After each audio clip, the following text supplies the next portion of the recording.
Eu primeiro quero te agradecer, Maria Rita Kel, psicanalista, escritora, jornalista ou ensaísta, como você acha melhor, mas, obviamente, psicanalista e escritora. Muito obrigada pela sua presença no canal do Geração 68. Nós estamos no programa Mulheres na Política. Maria Rita lançou agora, bem recentemente, o seu livro. Essa é a capa do livro, Tempo Esquisito. Como é que foi esse período de pandemia para você e quais as suas principais reflexões ao passar disso, né? Esse texto foi escrito, tinha como pano de fundo a pandemia. Os outros todos não tem nada a ver com a pandemia, embora tenham sido escritos nesse período. Por exemplo, o primeiro texto, que chama Lugar de Cálice, né? Que é uma paródia, uma brincadeira, que é um lugar de fala. Teve um acontecimento, que também foi durante a pandemia, mas não tinha nenhuma relação com a pandemia, que foi o fato de a Lilian Schwartz, historiadora brasileira, ter comentado, feito uma crítica a um vestido que a Beyoncé usou num show, não sei se foi um show, uma aparição qualquer.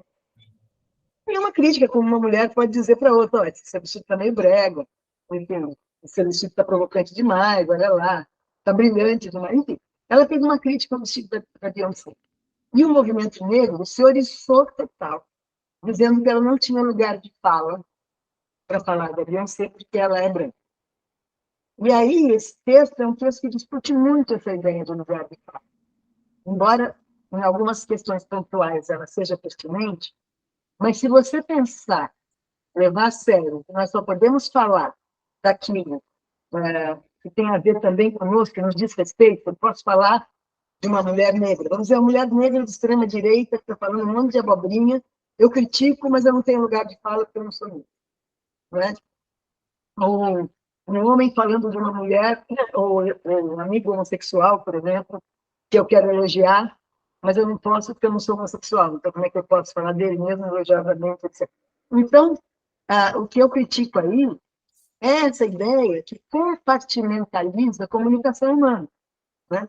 Quando o mais interessante é pensar que tem um piso, o teto a gente não sabe qual é o limite, mas o piso é o da igualdade. Esse é o pressuposto que a gente tem.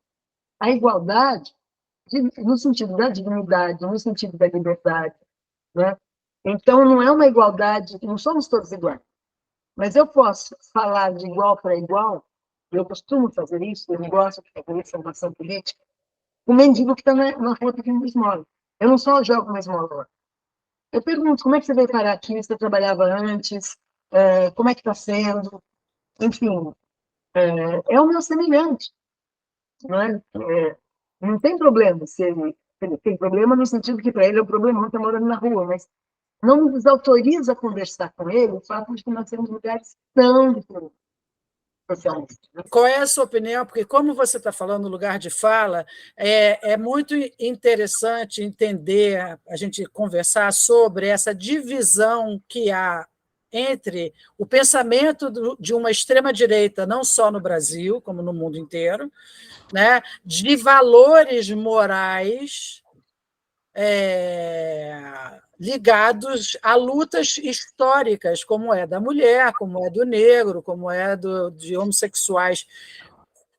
Como é que você percebe esse retrocesso do discurso, essa volta desse discurso moral tão intenso hoje no mundo?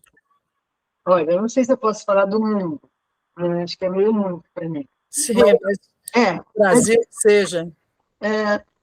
Eu não sei se tem uma coisa muito específica que eu possa dizer, porque a direita sempre se valeu do discurso moral, não é, para impor suas pautas. Não é? Quer dizer, quando Hitler diz que os judeus eram degenerados, né, é uma aberração, que hoje em dia a gente fala isso quase, só não é uma caricatura por causa dos milhões que morreram.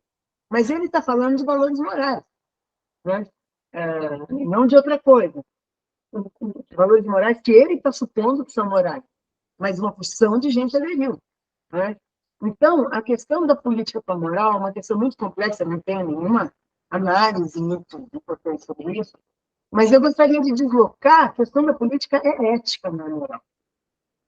Quer dizer, O governante tem que ser ético. O governante não pode privilegiar um grupo durante o seu governo, privilegiar um grupo no detrimento de outro. Então, por exemplo, vou dar um exemplo para isso não estar tão acontecendo. Quando o Lula criou o Bolsa Família, você pode dizer, ele está privilegiando um grupo, né, o grupo dos pobres, o grupo que não tem o que comer. Mas será que isso é privilegiar ou será que isso é fazer justiça? Né? Se ele tivesse criado redução de impostos para os mais ricos, está dizendo que está privilegiando. Outra coisa é você tirar o Brasil do mapa da fome, como ele fez, né, nos primeiros 2 governos dele, e acho que agora vai voltar a fazer. Quer dizer, não é privilegiar um grupo, é fazer justiça a um grupo injustiçado. É tentar promover a igualdade onde há uma desigualdade extrema. Então, é claro que os limites são sutis, mas uma coisa seria antiética, ele começar a se vender para os ricos e dar um monte de descontos, um monte de coisa, e outra coisa seria ética, que é você tentar promover a igualdade. Não é? Isso é moral? É moral no sentido mais alto da palavra moral, né? Daquilo que a gente pensa que é correto, que é justo, né? Muito boa a palavra justo, né? Que é a palavra que Cristo também usava. Né?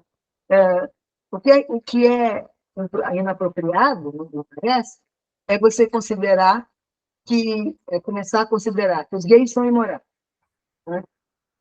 Por que eles seriam imorais? Porque eles têm uma prática sexual que até pouco tempo atrás, embora fosse tão antiga quanto a civilização, né? Inclusive entre os gregos, mas até pouco tempo atrás, na civilização já moderna, ela era bastante, tinha que ser praticada escondido. Né? O Oscar Wilde chama de um amor que não ousa dizer seu nome, né? Um homossexual. E, de repente, eu acho que isso tem a ver também com a sociedade de consumo, com o lugar que os gays ocuparam na sociedade de consumo, porque, como a maioria dos casais gays não tem filho, alguns têm. Então, temos que tem filho. Uma mulher topou emprestar a barriga para ele e o companheiro dele terem uma filha. Então, agora tudo já mudou muito, mas, em geral, não tinham filhos. Então, virou uma classe social com mais disponibilidade de consumir. Né? Não tem que pagar a escola do filho, não tem que ter casa maior para criar os filhos. Virou uma classe social, uma classe média. Claro que tem muitos pobres também, mas tem uma maioria grande de gays, uma classe média bem situada, de poder consumir, etc. Né? Então, começa a ser aceita. Muito interessante como Paula demanda, né? Quem falava Paula demanda? Filho dinheiro. Porque aí, tendo dinheiro, eles têm dignidade. A parada gay, aqui em São Paulo, ela é maior do que a parada da consciência negra, por exemplo. Embora o seu funcionário. É impressionante. Aqui no Rio é grande, mas não é tão grande como aqui, como é em São Paulo. É impressionante. É uma das maiores do mundo. Uhum, uhum. E é bonito, porque gay quer dizer alegre, não é? Quer dizer, são as pessoas que estão felizes com a sua prática. Todos nós devíamos ser gays no sentido da alegria, não é? É verdade. Pouco depois do Brasil ter sido condenado na Corte Interamericana dos Direitos Humanos, que foi isso mais ou menos em 2010, em 2012 a gente aqui no Brasil instalou a Comissão Nacional da Verdade, e da qual você fez parte. Sim. Essas são questões muito caras ao movimento Geração 68, sempre na luta, obviamente, por razões óbvias, né? Porque aqueles que participaram da luta nessa época foram presos, torturados, muitos mortos, né? E viveram no exílio durante muitos anos e até hoje sofrem as consequências, né? De alguma forma, uns mais, outros nem tanto, mas assim, mas todos sofrem as consequências daquele momento duro que foi o Brasil, os chamados anos de chumbo, né? E os quais que a gente quase voltou nos últimos 4 anos, né, que houve um endeusamento a torturadores e os discursos muito parecidos e muito duros com relação à questão da ditadura militar. Mas você escolheu especificamente a questão indígena na Comissão da Verdade, não foi isso? Como é que foi essa tua experiência na Comissão da Verdade, Nacional da Verdade? Tá, deixa eu explicar primeiro. Eu não escolhi só os indígenas, eu fui indicada pelo MST. Quando a presidenta Dilma criou a comissão, ela foi consultando os movimentos sociais, né, para indicar as pessoas. E eu fui indicada pelo MST, porque eu trabalhava junto ao MST, eu atendi pacientes, até começar a comissão, justamente, eu tinha tempo, eu atendia pacientes nos sábados na Escola Nacional São Fernandes. Então, eu sou uma figura querida no MST. Eu fui indicada pelo MST. Aí tem teve um pequeno problema para mim, não pelo MST, mas que todos os meus colegas tinham sido advogados de presos políticos ou eram da área jurídica. Sim. Rosa Cardoso, que foi advogada da DIL, enfim, o querido o Carlos Dias, nossa mãe, como é que se chama o nome dele? José Carlos Dias, foi advogado de presos políticos. Então, eu não era dessa área. Né? Então, eu escolhi os camponeses, porque o MST que me indicou, eu sabia que houve as lutas camponesas, houve muita repressão, né, no campo, porque durante o governo Jango estava se querendo promover reforma agrária, etc. Os movimentos camponeses estavam engajados. Aí veio a ditadura, houve muita repressão no campo, mas eu não sabia que no mesmo capítulo que os camponeses tinham os indígenas. O que eu considero uma ignorância de quem fez a lei da comissão, uma ignorância benigna. Porque é como se fosse assim, bom, esses não são militantes políticos, eles estavam no interior do Brasil, então índio e camponês é tudo a mesma coisa. E são muito diferentes. Sim, bastante. Os camponeses que eu investiguei, né, o Manuel da Conceição, alguns camponeses do Araguaia estão deprimidos, em alguns lugares, né, em Sapé, onde a Luiza Erundina me levou para a Liga de Sapé, enfim. Os camponeses eram militantes, né? E foi muito bonito mesmo. Inclusive, tem uma história linda de um camponês que estava sendo torturado. Muitos deles têm sequela, porque não entregaram. O camponês tem uma bravura, assim. E um deles falou, me diz onde são os terroristas, me diz onde são os terroristas, e esse, que eu não me lembro quem era, respondeu, eu não conheço nenhum terrorista. Quem está tocando terror aqui foi você. Pensa bem, alguém que está no pau de arara, isso é de uma coragem, é claro que ele apanhou mais, levou mais choque. Né? Sim. Agora, os indígenas, a história é diferente. Os indígenas, como disse o Davi Yanomami, os indígenas não estavam contra isso. O que aconteceu com os indígenas é que as terras dos indígenas começaram a ser invadidas, aquelas grandes obras de desenvolvimento da Amazônia, que a Amazônia está sendo desenvolvida, né? Moravam havia muitas aldeias indígenas, muitas. E os caras que iam lá fazer contato não levavam vacina e não eram vacinados. Não se vacinavam. Então, a gente calcula 8 mil mortes de indígenas, com a ajuda do Instituto Socioambiental, que já tinha essa pesquisa por tempo, porque eles não morreram porque eles estavam por ditadura. Eles morreram de gripe, de catapora, de febre amarela, de doença de branco. Sim. Inclusive, a gente entrevistou um sertanista, que agora esqueci o nome dele, em Alagoas, que se demitiu da FUNAI, olha, mesmo tudo bom, né? Porque ele disse, eu vim aqui, eu sou sertanista para proteger os índios, não para virar poder. E com isso a gente entrevistou os Anília Aturari, os Yanomami, como é que chama? Os Krenak. Na terra dos Krenak, a gente entrevistou aí o Krenak, já tinha projeção, mas não como tem agora, eles fizeram um presídio para levar indo cachaceiro. Imagina, os brancos podem cair de cachaça no meio da rua, mas no meio de cachaceiro é preto.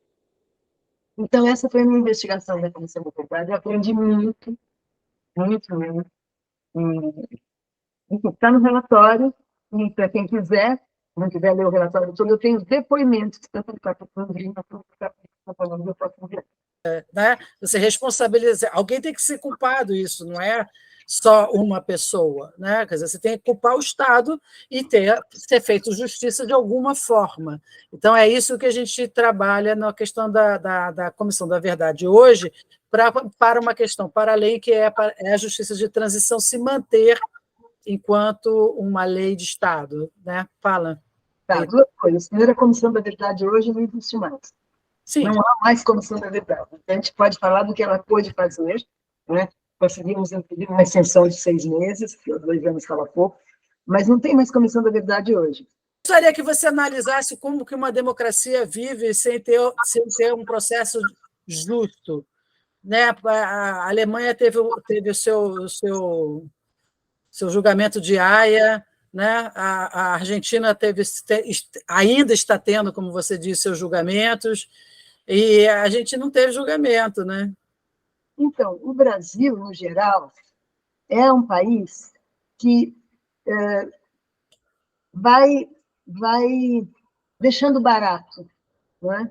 A sociedade brasileira, porque eu acho que a maioria da sociedade brasileira acha que tudo bem, vamos deixar barato.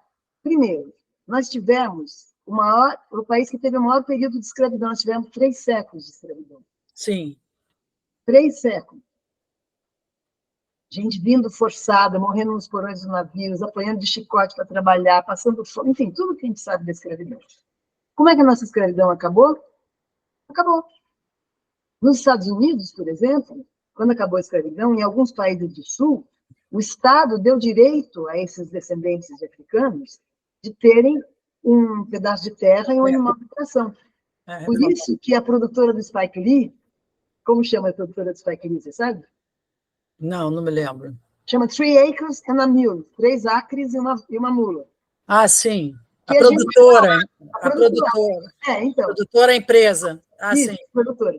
Genial essa ideia, porque é como se ele estivesse falando, eu sou aqui o negro que faz cinema, por causa daqueles 3 alqueires e uma mula que a minha família recebeu quando acabou a escravidão. Né? Não foi no país inteiro, foi em alguns estados, mas há uma classe média negra, teve um negro que foi presidente. Né? É importante, quer dizer, e há uma grande classe média negra. Aqui não, aqui você acaba associando o negro ao vagabundo, ao ladrão, né? Porque eles foram jogados nas ruas quando acabou a escravidão. Tchau. O fazendeiro que tinha 300 escravos, ele fica com 50 para explorar no máximo e o resto, os outros 250 vão para a rua. Então, é claro que esses descendentes de escravos ficaram mais pobres. Tem muito pouca gente negra de classe média aqui. Muito pouca gente. Né? Tem 2 atores, tem a Benedita, ela foi prefeita do Rio porque ela substituiu o garotinho que foi caçado. De qualquer jeito, ela foi uma prefeita negra, e tem o Lázaro Ramos, enfim, que é um grande ator, mas é muito pouca gente. Na música tem mais gente, claro, né? Sim. Então, aqui você associa negro com pobre. Eu acabei de escrever um artigo sobre racismo da Carta Capital, que tem uma página agora mensal, na revista Carta Capital, e eu, nesse artigo, eu dizia como é para nós, né? De noite, você está andando numa rua e vem vindo um negro do lado de lá. A tendência é atravessar a rua. Né? Eu faço um esforço contra o meu impulso de não atravessar. E nunca fui assaltada por um negro. Eu sofri várias tentativas de assalto, eu sou pedestre, e quando eu tinha carro também. Mas, por acaso ou não, quer dizer, você vê que a cor da pele não define isso. Né? Nós Então, somos um país racista, na sua opinião? Olha, é o homem cordial do Sérgio Buarque de Holanda, não é? E as pessoas também entendem muito mal essa ideia do homem cordial, porque pensam que ele está dizendo que o brasileiro é bonzinho. Né? O cordial é aquele que discrimina de um lado e faz um afago do outro. Né? É aquele que a empregada doméstica não tem hora para sair, para acabar o serviço. Eu acabei de comentar isso também no outro texto da Carta Capital. Né? Não tem hora para terminar o serviço da empregada doméstica, enquanto o patrão está ali querendo isso, que ela tem que ficar lá servindo, né?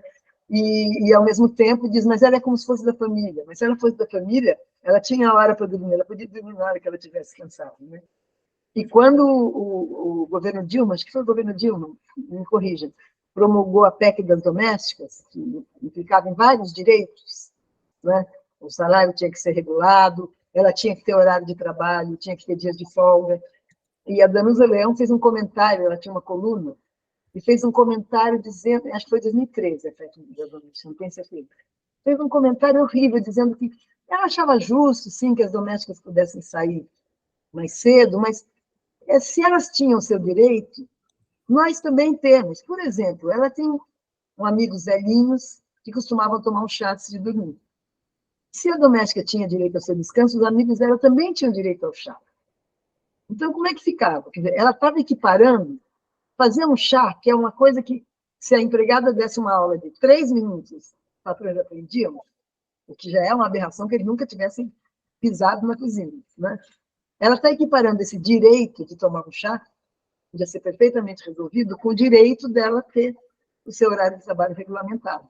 Então, tem uma cegueira da elite também, uma enorme cegueira. Isso, de uma certa maneira, normaliza, muito entre aspas, essa ideia, enfim, desses crimes absurdos. Inclusive, você cita alguns, né, como do africano que foi, Mose.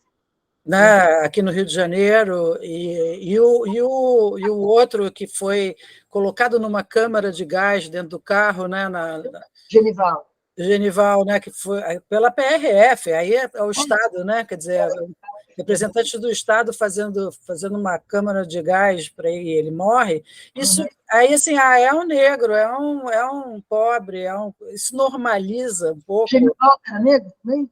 Hein? Genivaldo era negro também? Era. Pardo, né, que eles chamam de pardo, mas para mim é negro, né? Agora, o Mose tem uma coisa mais chocante. O Mose era africano mesmo, né? Não só não era negro, como era negro africano mesmo, não era brasileiro. Tem uma coisa mais chocante. Porque a polícia sempre matou mais negros. Sim, com certeza. Não estou justificando. Estou dizendo que até aí é um ato que a polícia faz. Agora, o Mose foi asfixiado na praia, numa praia cheia de gente. Filmado, e ninguém foi lá. Quer dizer, para!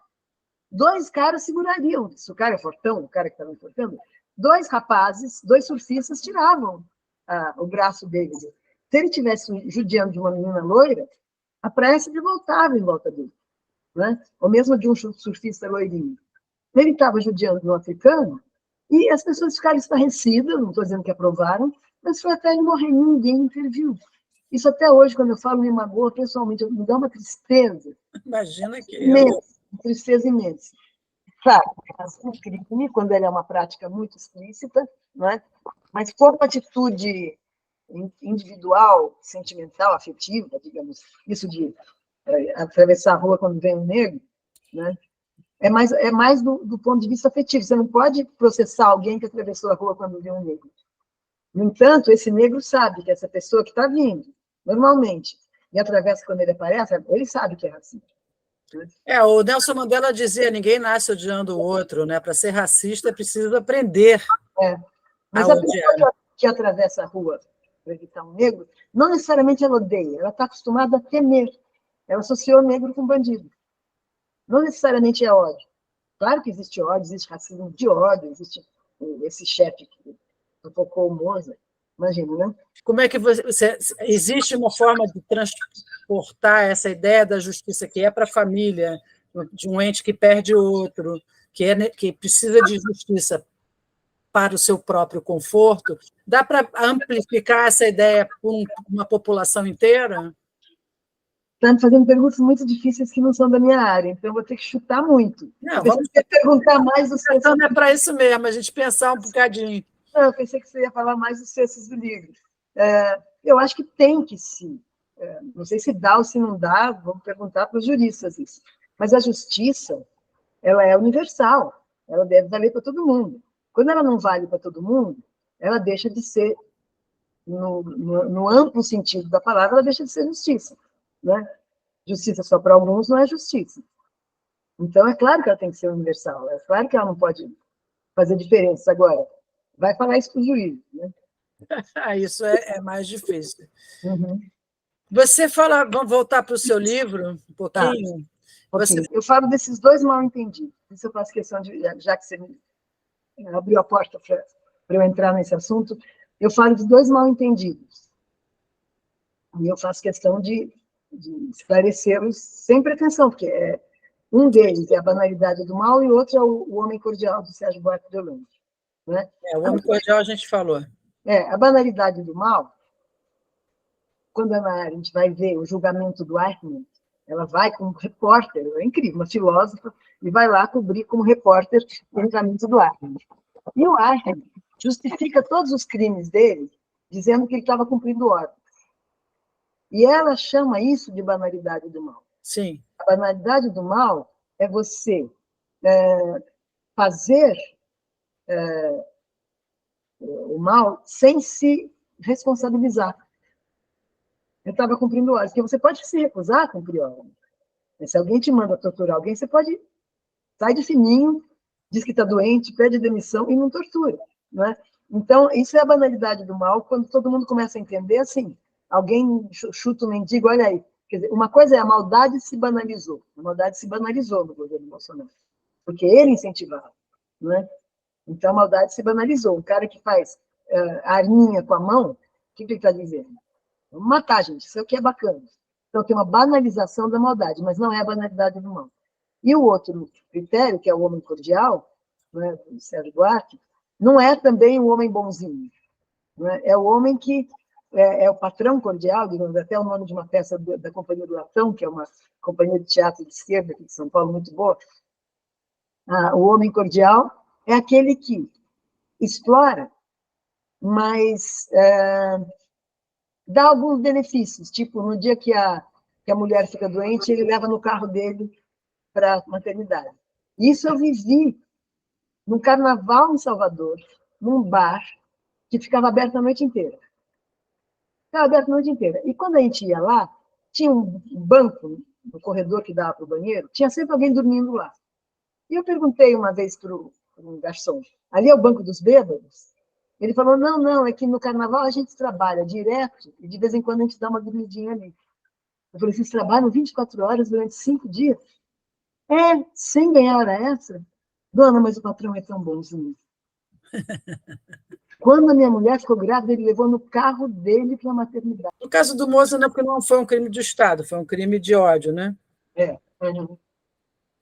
Pronto. Mas a banalidade do mal, quer dizer, obviamente, você faz uma diferenciação, né, do conceito de Hannah Arendt, né, do estar cumprindo ordens para a banalização no sentido de vir a banal, não é isso?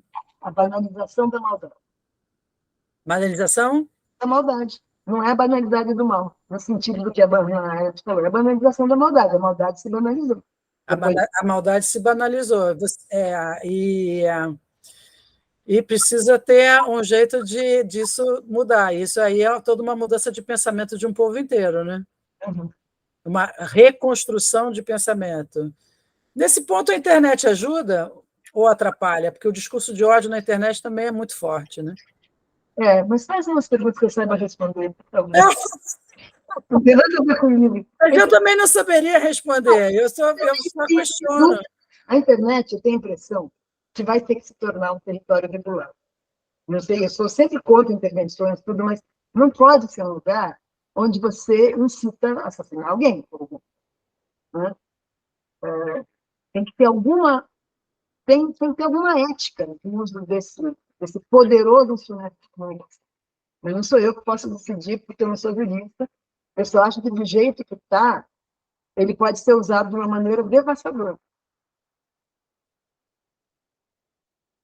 Você pode promover racismo, você pode promover pobrefobia, tem um nome.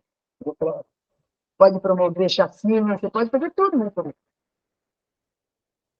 Então tem que ter alguma regulamentação. É um meio de comunicação, não no sentido como são as televisões, que tem uma central, né, as rádios, as televisões, mas é um meio de comunicação que não pode ser uma terra de ninguém. Não, com certeza. O livro é um livro de texto que eu escrevi durante a pandemia. Então, é isso. Quer dizer, Tem um, por exemplo, que é sobre as mães argentinas, chama Mães Coragem, né? Que é sobre as mães argentinas, que até hoje estão mobilizadas para buscar seus filhos. A Mães da Praça de Maio? Mães da Praça de Maio. Né? E aqui também tem mães, mas não é o mesmo movimento, não é tão forte quanto o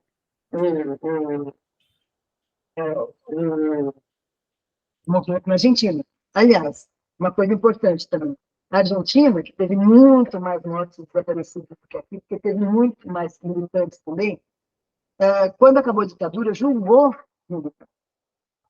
Julgou. O militar está sendo julgado até hoje. No Brasil, não. O Brasil deu uma anistia para os dois lados. Isso fez as pessoas acharem que os crimes dos dois lados equivaliam. Não é?